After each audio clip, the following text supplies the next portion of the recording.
ایک اس کی رپیٹ بند کر دیں، بیس کھول دیں بھائی، اس کی رپیٹ بند کر کے بیس اور آواز کھول دیں۔ ایک علاقہ تھا، اس کا دستور یہ تھا کہ وہ 1 سال کے لیے اپنا بادشاہ مقرر کرتے تھے، اور جب سال مکمل ہو جاتا تھا تو وہ اپنے بادشاہ کو زنجیریں ڈال کے دریا کے پار ایک جنگل تھا، جنگل میں درندوں کے سامنے پھینک آتے تھے، اور صبح سورج نکلنے کے بعد جو پہلا بندہ ان کو دریا کے کنارے نظر آتا تھا اس کو وہ اگلے سال کے لیے نیا بادشاہ مقرر کر لیتے تھے، اور اس کو بادشاہ بناتے وقت ساتھ یہ بتا دیتے تھے کہ سال کے بعد تیرے ساتھ کیا سلوک ہوگا۔ ان کا یہ جو نظام تھا وہ کئی دہائیوں سے چلتا آیا کہ 1 سال کے لیے بادشاہ مقرر کرتے تھے، اور سال بعد اس بادشاہ کو جنگل میں درندوں کے سامنے پھینک آتے تھے۔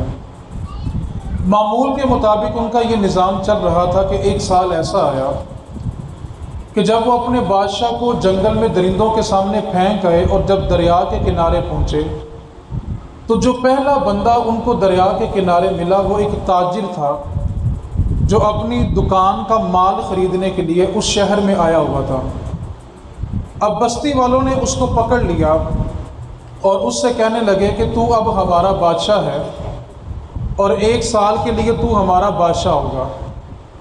تو وہ شخص کہنے لگا کہ پہلی بات تو یہ ہے کہ میں ایک تاجر ہوں، ایک دکاندار ہوں، بادشاہت کا نظام میں نہیں جانتا، اور دوسری بات میں یہاں پر مسافر ہوں، سفر کی غرض سے آیا ہوا ہوں، تو مجھے بادشاہ بننے کا کوئی شوق نہیں ہے۔ بستی والوں نے کہا کہ اگر تم خود بن جاؤ گے تو اچھی بات ہے، ورنہ ہم زبردستی بنائیں گے۔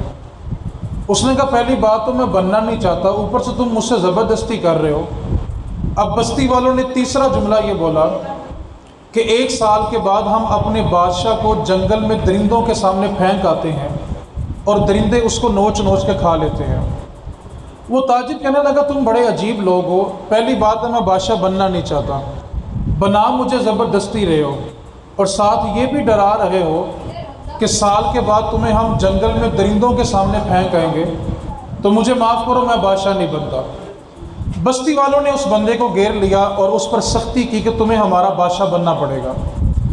بندہ دانا تھا، سمجھدار تھا، اس نے کہا پھر میری بھی ایک شرط ہے، اگر بادشاہ مجھے بنانا ہے۔ بستی والوں نے کہا بتاؤ تمہاری کیا شرط ہے؟ وہ تاجر پوچھنے لگا کہ سارا سال جو میں کہوں گا وہی کرو گے؟ بستی والے کہنے لگے تو ہمارا بادشاہ ہے، ہم تیرے غلام ہوں گے، جو تو کہے گا سارا سال وہی ہوگا۔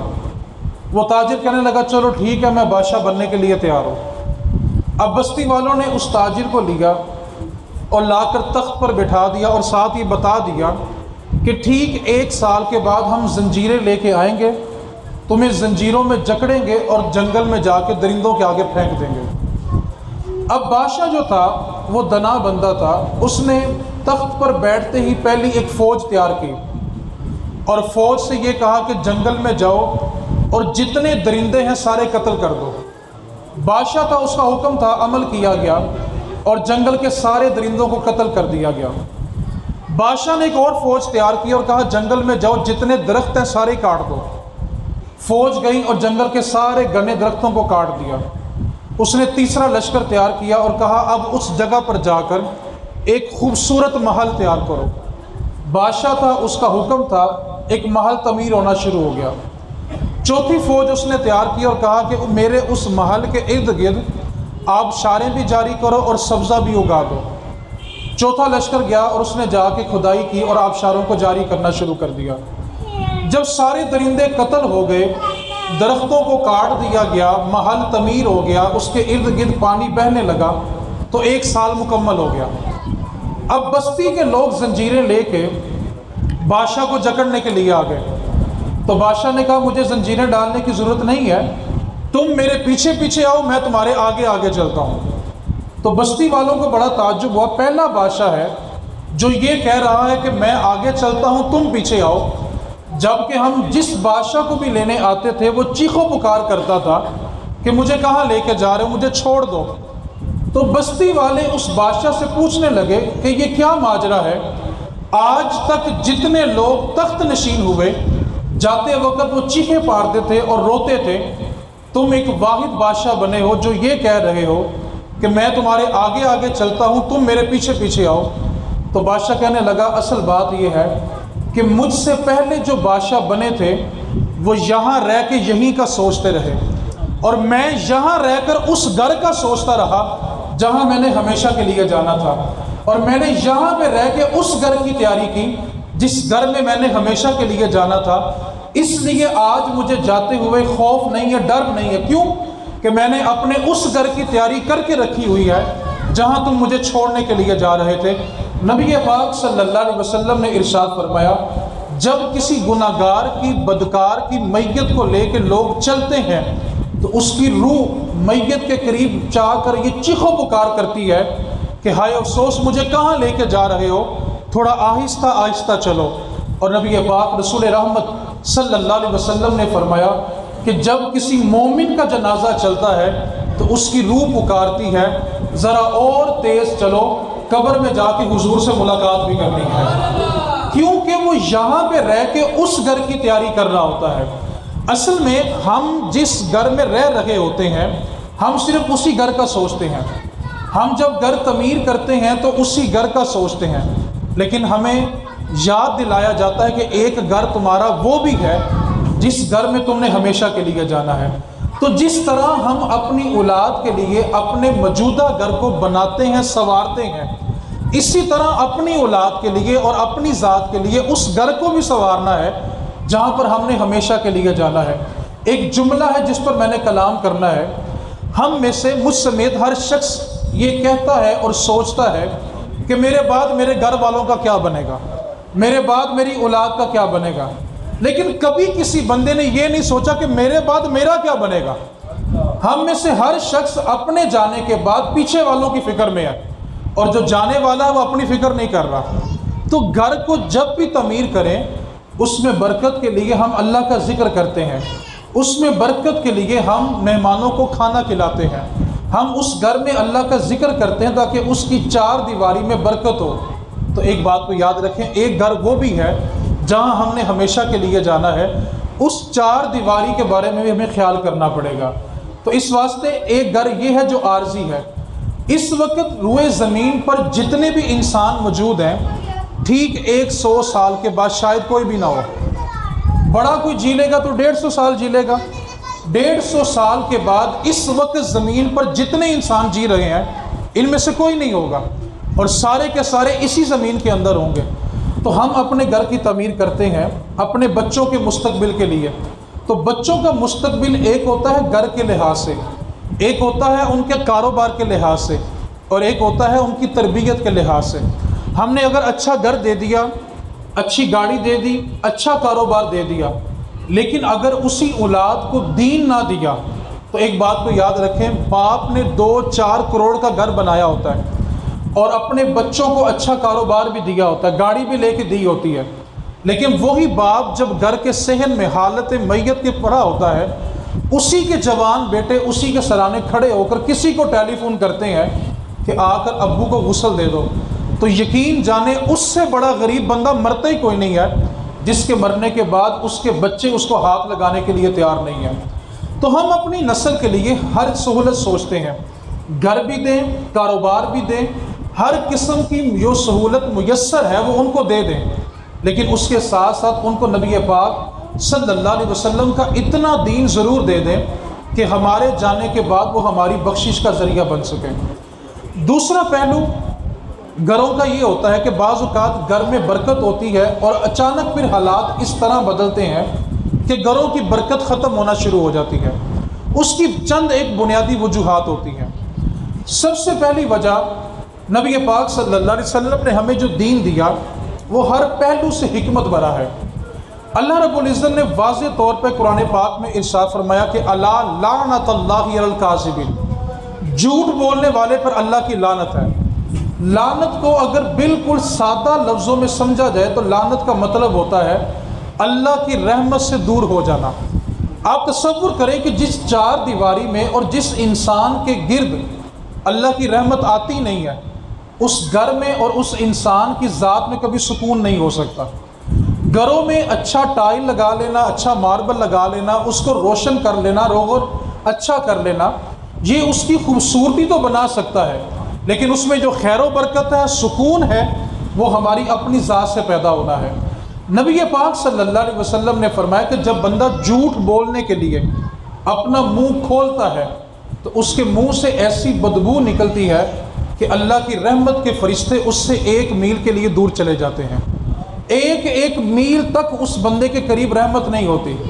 اکثر لوگ جب گھر میں کوئی حالات تنگ ہوتے ہیں تو عاملوں کے پاس جاتے ہیں اور جا کر پوچھتے ہیں کہ بتائیں ہمارے گھر میں کسی نے کچھ کیا تو نہیں ہوا، حالانکہ جو کچھ کیا ہوتا ہے گھر والوں نے خود ہی کیا ہوتا ہے۔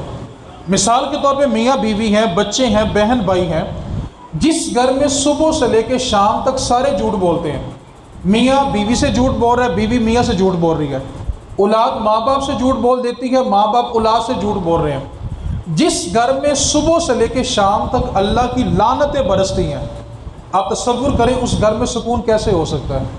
اور ہم پوچھ رہے ہوتے ہیں کسی نے کچھ کیا تو نہیں ہوگا، حالانکہ جو کچھ کیا ہوتا ہے وہ ہم نے کیا ہوتا ہے، اور ہم اس کے لیے عاملوں کے پاس جا کے در بدر کی ٹھوکریں کھا رہے ہوتے ہیں۔ تو اگر ہم چاہتے ہیں کہ ہماری 4 دیواری سکون میں آ جائے تو اس کے لیے سب سے پہلی چیز جو ہے وہ ہمیں سچ کا سہارا لینا پڑے گا، کیونکہ نبی پاک صلی اللہ علیہ وسلم نے فرمایا سچ بولنے والا نجات پاتا ہے اور جھوٹ بولنے والا ہلاک ہوتا ہے۔ بعض لوگوں کی طبیعت ہوتی ہے وہ ساری زندگی جھوٹ بولنے میں گزارتے ہیں، بال سفید ہو جاتے ہیں لیکن وہ جھوٹ بولنا نہیں چھوڑتے، اور انہوں نے اپنی عزت کے جو پل ہوتے ہیں وہ جھوٹ کی بنیاد پر بنائے ہوتے ہیں، اور جب بڑھاپے میں جا کے ان کا برم ٹوٹتا ہے، ان کا عیب کھلتا ہے، تو ساری زندگی کی جو کمائی ہوتی ہے وہیں پہ ختم ہو جاتی ہے۔ نبی پاک صلی اللہ علیہ وسلم نے جو منافق ہونے کی نشانیاں بیان کی ہیں اس میں سے ایک نشانی یہ ہے کہ وَإِذَا حَدَّثَ كَاذِبًا، منافق بندہ جب بھی گفتگو کرتا ہے وہ جھوٹ بولتا ہے۔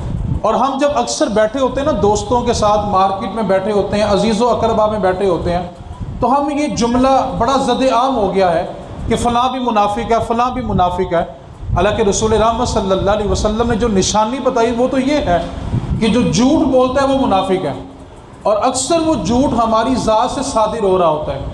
تو اگر ہم چاہتے ہیں کہ ہمارا گھر خوبصورت ہونے کے ساتھ ساتھ باعث سکون بھی بن جائے تو پہلی طبیعت جو ہمیں اپنی بدلنی پڑے گی وہ سچ کا سہارا لینا پڑے گا، تاکہ ہماری 4 دیواری کے اندر جو ہے وہ سکون میسر آئے۔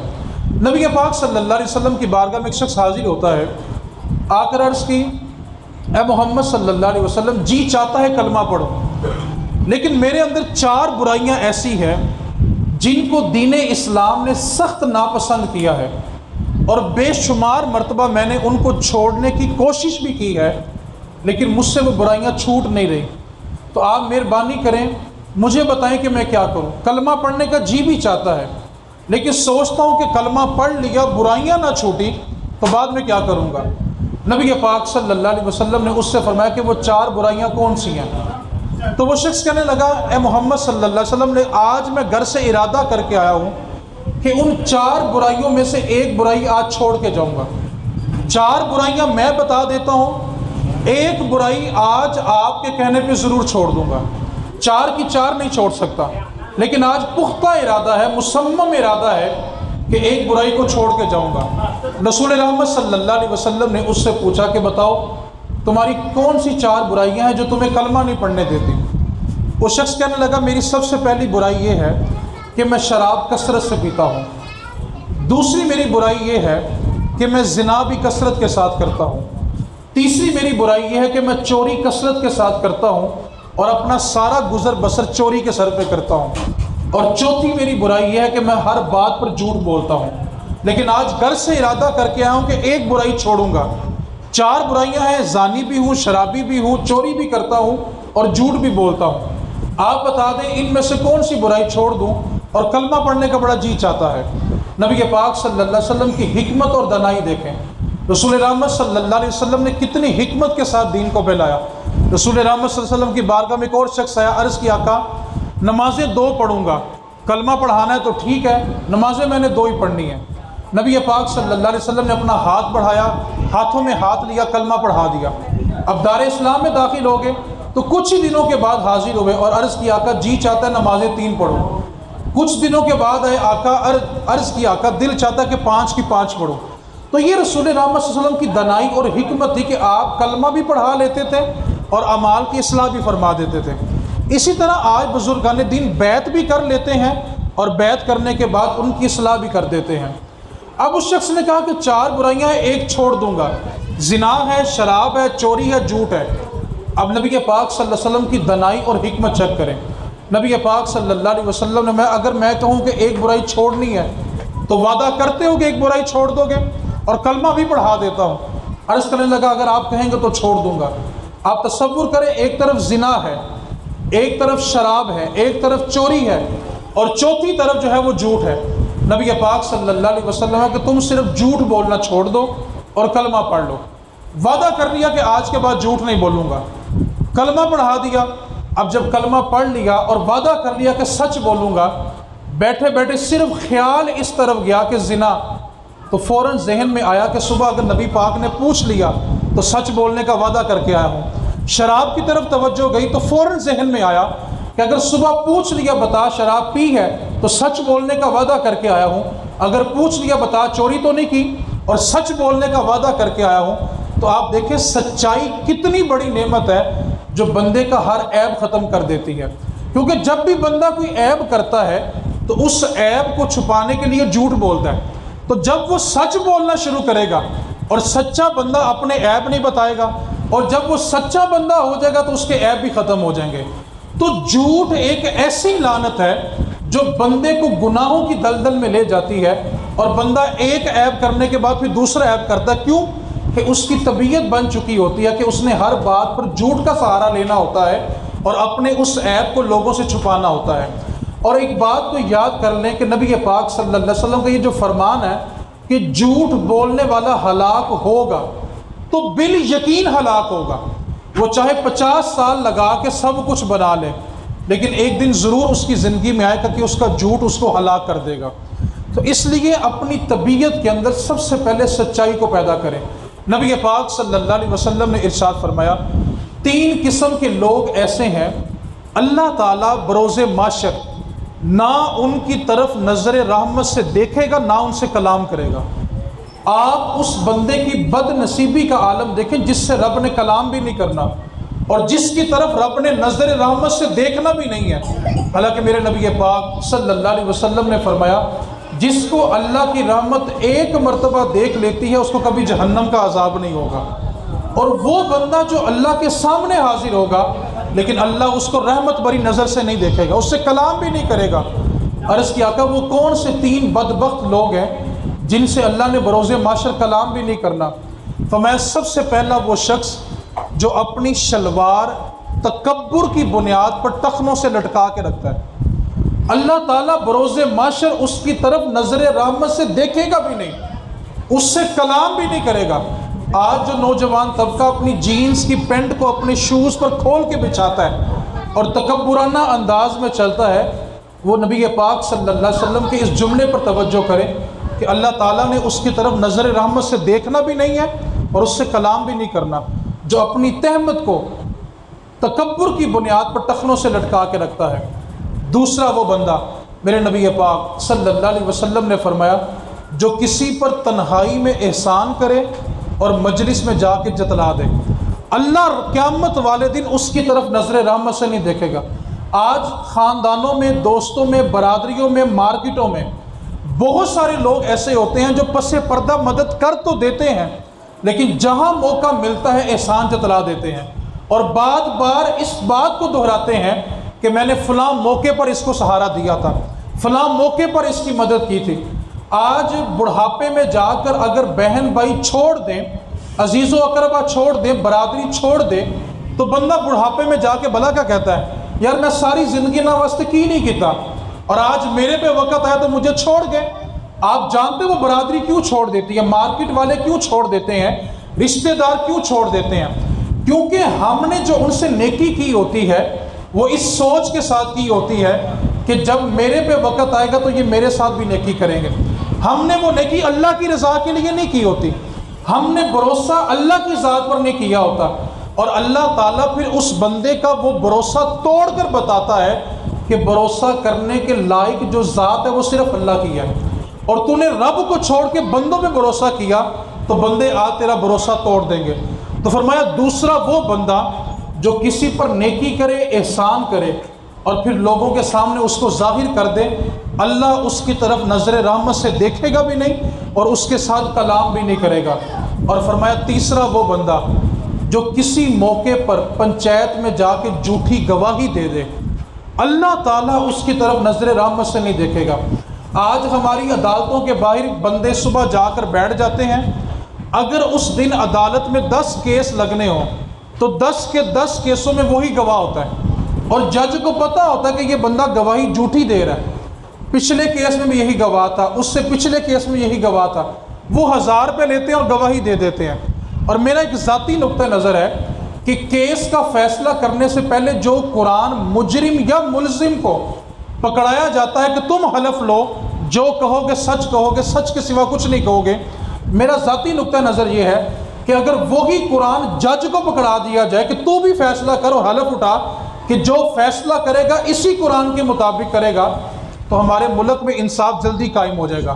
لیکن پرانے وقتوں میں تو تھا، آج توہین عدالت ہو جاتی ہے، توہین جج ہو جاتی ہے، انسانیت کی تذلیل ہو گئی۔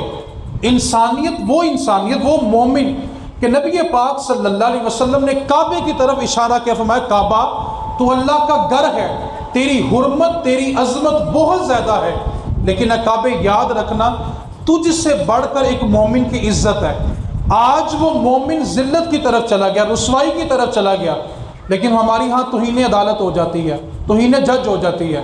تو جو قرآن مجرم یا ملزم کو پکڑایا جا رہا ہے وہی قرآن ایک بار جج کو دے دیا جائے تو انصاف شروع ہو جائے گا۔ تو فرمایا جو بندہ جھوٹی گواہی دے دے، جھوٹ بول دے، اللہ تعالیٰ بروز محشر اس سے کلام نہیں کرے گا۔ آپ تصور تو کرو، جس سے رب بھی کلام نہ کرے کہاں جائے گا، کس کے پاس جائے گا؟ جس کو اللہ کی رحمت نظر بھر کے دیکھے بھی نہ، سوچو در بدر کی ٹھوکریں نہیں کھائے گا۔ آج ہم نے نیکی کی اور جتلا دیا، شلوار ٹخنوں سے نیچے۔ اب تو یہ سمجھ نہیں آتی حضرت کہ مردوں کو حکم ہے شلواریں اٹھا کے رکھو، ان کی کھسکتی جا رہی ہیں، اور عورتوں کو حکم ہے کہ ڈانپ کے رکھو، ان کی چڑھتی جا رہی ہیں۔ جن کو ڈانپنے کا حکم تھا ان کی چڑھتی جا رہی ہیں، اور جن کو اٹھانے کا حکم تھا ان کی کھسکتی جا رہی ہیں۔ تو مہربانی کریں، یہ چھوٹی چھوٹی باتیں ہیں جو عذاب کا باعث بنتی ہیں۔ آخری بات، اور اس کے بعد میں گفتگو مکمل کرنے والا ہوں، ایک بات کا ارادہ کریں کہ سچ بولنے والا جو بندہ ہوتا ہے اس کی ہر معاشرے میں عزت ہوتی ہے۔ اب اس وقت 43,000 مذاہب پوری دنیا میں پائے جاتے ہیں، 43,000 مذاہب اس وقت دنیا کے اندر، اور جھوٹ بولنے والے بندے کو دنیا کا کوئی مذہب پسند نہیں کرتا۔ جھوٹے بندے کی پوری دنیا میں کسی مذہب میں کوئی عزت نہیں ہے۔ تو مہربانی کریں اپنی ذات کے اوپر سچائی کا لیبل لگائیں۔ میرے نبی پاک صلی اللہ علیہ وآلہ وسلم نے فرمایا قیامت والے دن اللہ تعالیٰ ایک بندے کو بلائے گا اور اس کی پیشانی کے اوپر صدیق لکھا ہوگا، اور وہ لکھنے کی وجہ کیا ہوگی کہ بندہ دنیا میں رہ کے سچ بولتا ہے، پھر سچ بولتا ہے، اور سچ بولنے کی اس کی عادت بن جاتی ہے، تو اللہ قیامت والے دن اس کی پیشانی میں صدیق لکھے گا اور جنت میں داخل فرمائے گا۔ ایک بندہ جھوٹ بولتا ہے پھر جھوٹ بولتا ہے تو قیامت والے دن اس کی پیشانی کے اوپر کذاب لکھا ہوگا اور اللہ اس کو جہنم میں پھینکے گا۔ ہم لوگ نا اصل میں کانوں کے کچے ہوتے ہیں۔ ہمارے جو مارکیٹ کے، خاندانوں کے، برادری کے، پنچایتوں کے اختلافات ہوتے ہیں نا، اصل میں وہ کانوں کے کچے ہونے سے ہوتے ہیں۔ یعنی تیسرے بندے نے آ کر ہمارے کان میں کہا جھوٹ بولا، اور ہم نے اس کی بات پر اعتماد کر لیا اور دوسرے سے نہیں پوچھا۔ حالانکہ حکم کیا ہے کہ ان جاءکم فاسق بنبأ فتبینوا، اگر تمہارے پاس کوئی فاسق خبر لے کے آیا ہے تو پہلے اس کی خبر کی تحقیق کرو، پھر اس پر عمل کرو۔ تو ہم تحقیق کیے بغیر جب فیصلے کرنے لگ جاتے ہیں تو پھر ہر جگہ پہ درار پیدا ہو جاتی ہے۔ تو سب سے پہلی مہربانی یہ کریں کہ اگر گھروں میں سکون چاہیے تو سب سے پہلا کام یہ ہے کہ اپنے ذات کے اندر سچ کو بنیاد بنائیں، جھوٹ سے کنارہ کش ہو جائیں۔ جب ہماری زندگی سے جھوٹ نکل جائے گا اللہ کی لعنتیں ختم ہو جائیں گی، اور جس گھر میں صبح سے شام اللہ کی رحمتیں برسیں گی پھر اس بندے کو کسی عامل کے پاس جانے کی ضرورت نہیں ہوگی۔ میں کہتا ہوں جس گھر میں اللہ کا قرآن موجود ہو پھر وہ در بدر کی ٹھوکریں کھاتا ہو، اس بندے کے بارے میں سمجھ نہیں آتی۔ آپ یہ دیکھیں کہ یہ مائک ہے، سٹینڈ ہے، فریج ہے، اے سی ہے، اوون ہے، آپ اپنی ضرورت کی کوئی چیز خریدیں، جب آپ اس کا ڈبہ کھولتے ہیں تو ساتھ آپ کو ایک کتاب ملتی ہے، اس کتاب کے اوپر یہ لکھا ہوتا ہے کہ آپ نے اس چیز کو اس طریقے سے استعمال کرنا ہے، اور بندہ اگر کمپنی کے بتائے ہوئے طریقوں کے مطابق چلتا رہے تو اس چیز کی مدت اور زندگی بڑھ جاتی ہے، اور بندہ اگر اپنی من مانی کرے تو چیز جلدی خراب ہو جاتی ہے۔ آپ اپنے گھر میں لگی ہوئی ہر چیز پر توجہ کریں، اس کے ساتھ ایک کتاب آتی ہے اور کتاب بتاتی ہے کہ اس چیز کو اس طریقے سے استعمال کرنا ہے۔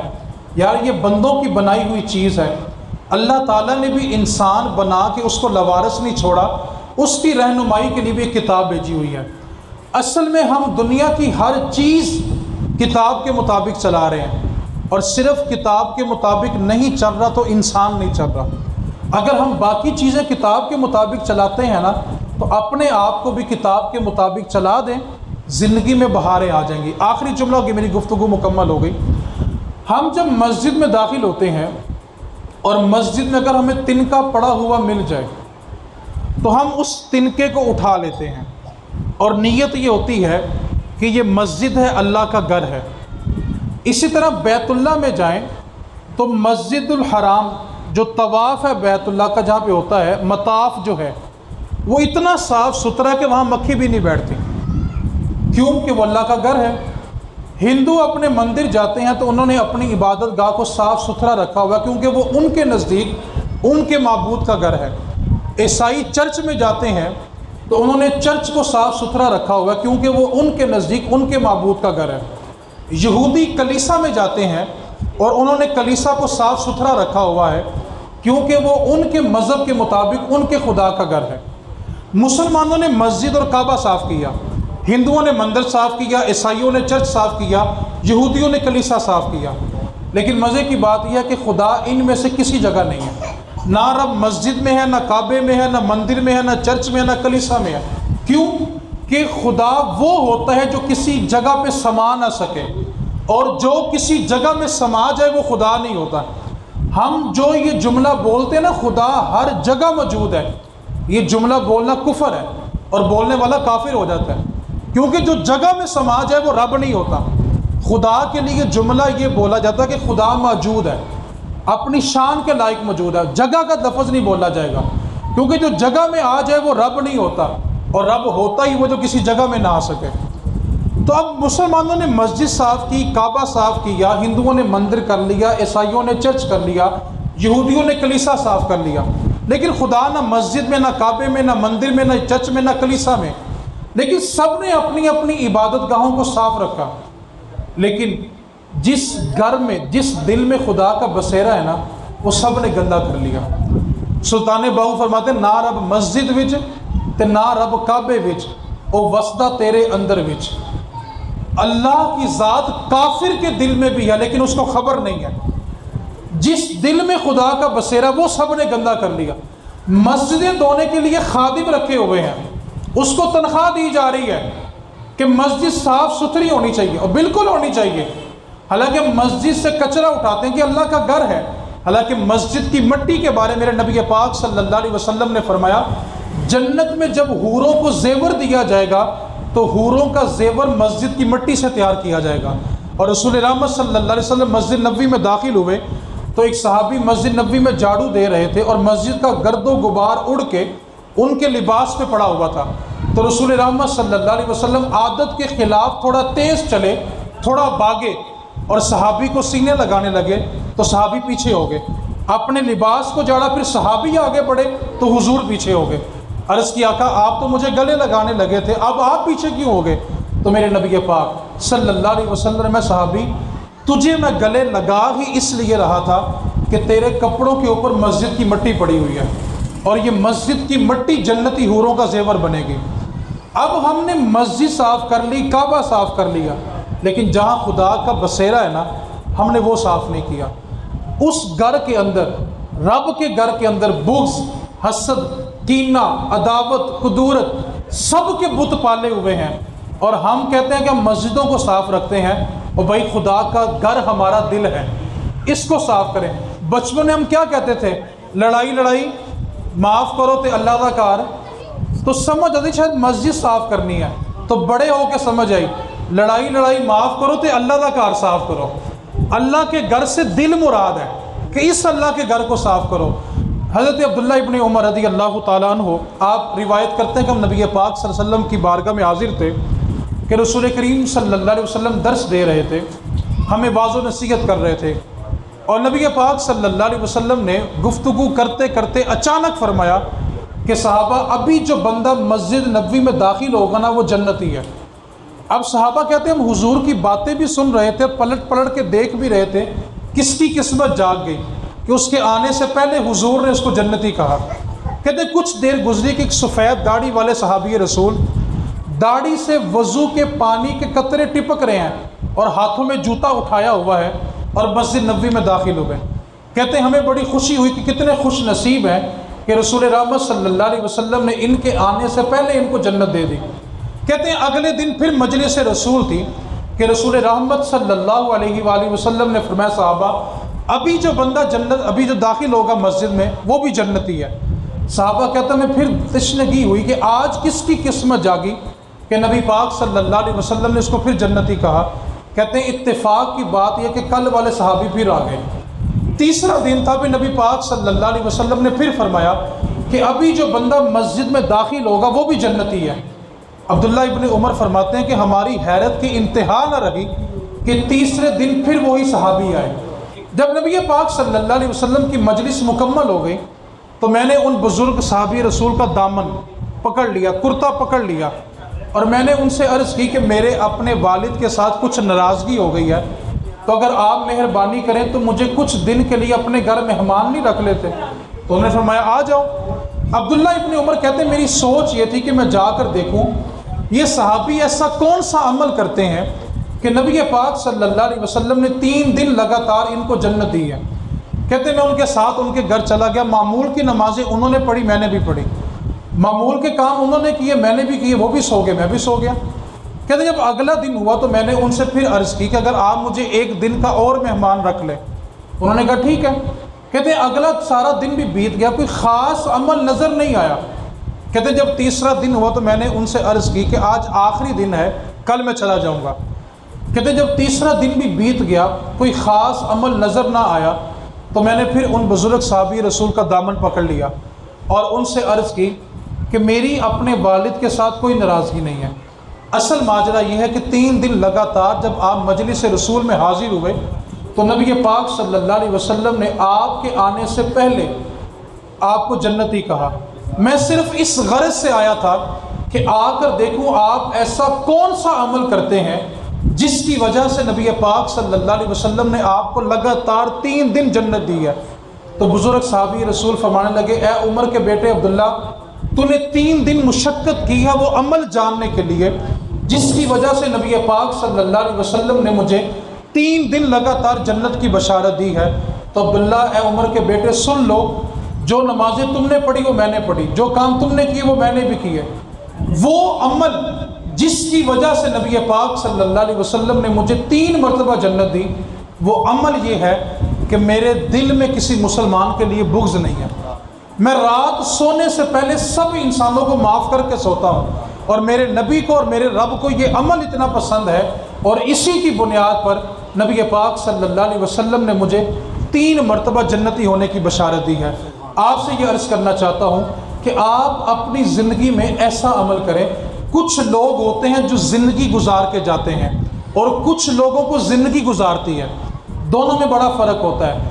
نبی پاک صلی اللہ علیہ وسلم جب بندہ مر جاتا ہے تو اللہ فرشتے اس کے محلے بھیجتا ہے کہ جا کر دیکھو لوگ مرنے والے کے بارے میں کیا کہہ رہے ہیں۔ فرشتے جا کے عرض کرتے ہیں مالک مرنے والے کے بارے میں بڑا سخت کلام کر رہے تھے کہ بڑا سخت تھا، محلے دار اذیت میں تھے۔ تو اللہ فرماتا ہے فرشتوں گواہ رہنا، میں نے بندوں کی گواہی پہ اس کو جہنم میں پھینکنا ہے، اور اگر بندے اس کے بارے میں اچھی گفتگو کر رہے ہوں تو اللہ فرماتا ہے کہ اے فرشتوں گواہ ہو جاؤ، میں نے بندوں کی گواہی پہ اس کو جنت دے دی۔ تو جنت کا فیصلہ آپ کے ساتھ وابستہ لوگوں پہ ہونا ہے کہ وہ آپ کے جانے کے بعد آپ کو کن الفاظ میں یاد کرتے ہیں۔